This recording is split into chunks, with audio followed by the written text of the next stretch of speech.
Hi everyone. Casual conversation with other people working from home is revealing quite a common theme amongst people that are used to working with dual or even triple screens back at the office.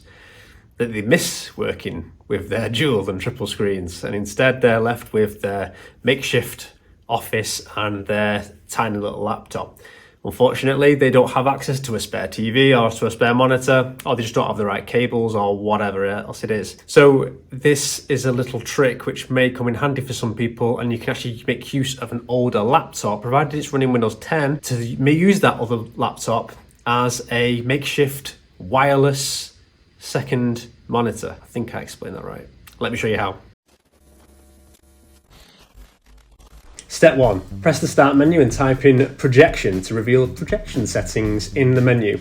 Step 2, just follow these settings here, click on the and make sure that things are available anywhere. You can change some of the security ones if you want to, but don't get caught out by the last little toggle there, which is the PC can only be discovered if it's plugged in. If you want to use your laptop as a battery power, you need to turn that off. Step 3, click Windows P and click on connect to a wireless display.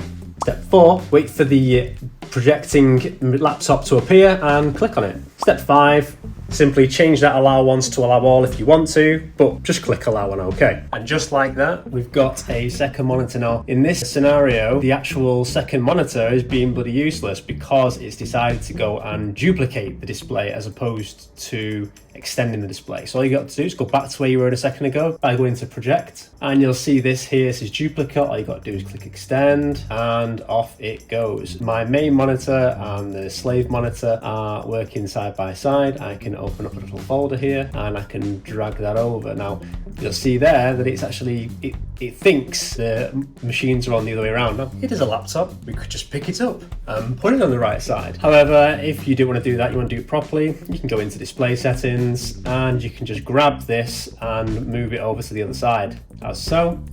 Click apply, close that down, and now we should see we move it over and it appears on the left hand side. Look at that, there you go. Easy peasy. 2 monitor setup. All you need now is a proper chair, keyboard, a mouse, and for bonus points you can get yourself some monitor risers as well. How easy was that? Bet many people don't know about that one though. If you yourself have got any nice little secret hints and tips you want to share, let us know and we'll make a video or just help your fellow work from homers. Tagging anyone you think that can make use of this little tip. Until next time, stay safe, look after yourself, bye bye.